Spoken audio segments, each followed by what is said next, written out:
It is the main and most direct highway between McCall and the Treasure Valley, which is why about 6,500 people head north and south on Highway 55 every day. It's a beautiful drive, with a good chunk of it running right along the Payette River, where you can see rafters and kayakers enjoying the rapids. It's also one of the reasons it's called the Payette River Scenic Byway, but that's also known as one of the deadliest roads in Idaho, according to the National Highway Traffic Safety Administration. Tight turns, and in some sections, no shoulder. They're just a few of the reasons Highway 55 claims about 8 lives a year in deadly crashes. One Caldwell couple nearly added to those numbers after a drive home earlier this month ended up in the Payette River. The only reason they didn't become a statistic? Because of the quick actions of a group of kayakers. Here's Aspen Schumpert with their story. It's the scenic byway Idahoans take to hit the mountains. Highway 55, while stunning because it hugs tight to the Payette River, it can be deadly with its narrow and sharp turns. It was our biggest fear. Sarah Valenzuelas says their family took that route to Cascade to go spread their grandmother, Ellen Riley's ashes at Horse Thief Reservoir. Ellen passed away in February, leaving behind her daughter, Sonia, and Sonia's 6 daughters, one of which is Sarah. We ended up having a really nice ceremony and spreading of Grandma's ashes. Everything went so well. We had lots of family there, found some of her favorite fishing spots, and had a lot of pictures and stuff like that in remembrance of her.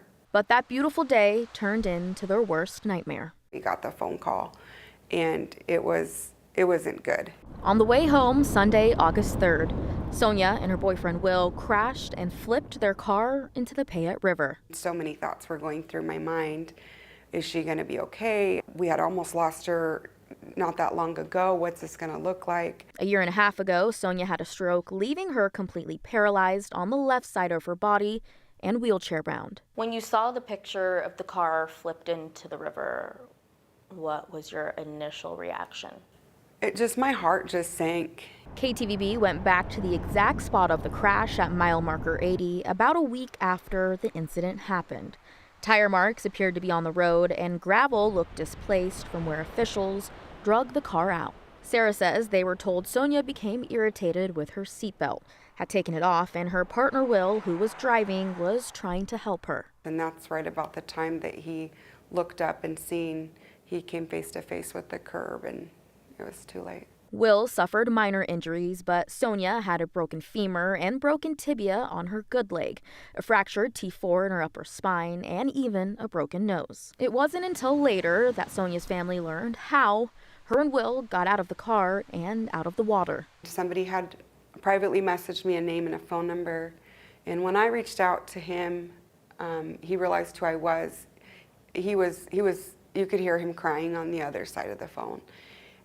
He said it was very traumatic for him, and this person his name is Jeff.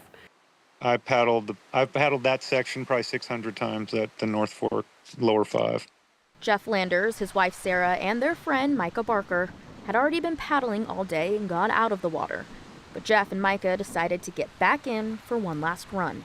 Their car came careening off the road, slammed into the rock, and flipped upside down, landing upside down in the North Fork, up to about the wheels. And I was directly across from them in the eddy, probably like 20 feet away, maybe 25 feet.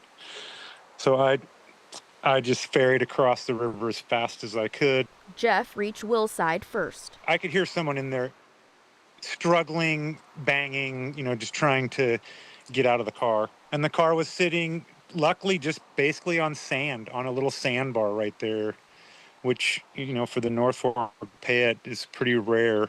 It's generally class 5 rapids. I was able to grab the back door handle and just pull the door as hard as I could, kind of through the sand. It felt like right out of a movie scene. I mean, it was completely pitch black inside the car, and there was smoke everywhere from all the airbags.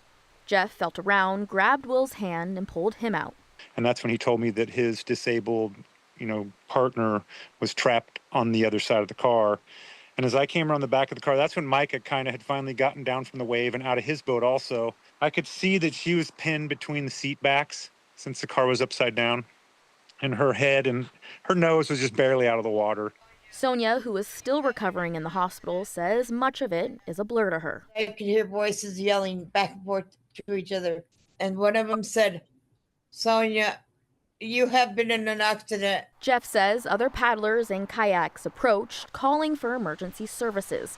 Another was a doctor who checked the couple's vitals. And the other kayakers were already starting to try and build a trail because everyone knew we had to get her out of there. We just got everyone in a line once we got her strapped onto the backboard, and we just basically bucket lined her down the trail that people had made and up to the road. And about the time we got her to the road, the ambulance showed up. Jeff says he's thought about before if a car would have crashed in the river while he was kayaking, what would he do? His answer was to immediately jump in to help.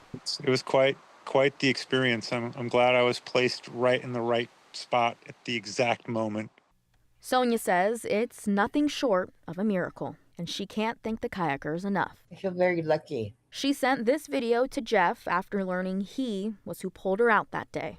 I'm so glad you saved me because, dude, I got a lot of life to live. If I could hug you, I would. It makes me emotional, you know. I'm just glad I'm blessed that I was there. Angels come with kayaks or angels come with paddles. If any of those things were different, that the kayakers weren't there, if somebody wasn't able to pry those doors open that day, things would have been a lot different. But the Valenzuela family believes Jeff wasn't the only angel looking over Sonia and Will that day. After the car was towed, Sarah went to go see it, finding two other things that survived the crash. Our grandma's picture had made it to the front facing outward in a really small frame. And I reached in and I pulled it out and everything was intact. And the remaining ashes dry inside the middle console. I feel like my mom was trying to get my attention. You know, like, hello, I'm here, you know. Not having your seatbelt on, going down as hard as she had and flipping in water, you know, those kind of things. It's, yeah, nothing but a miracle.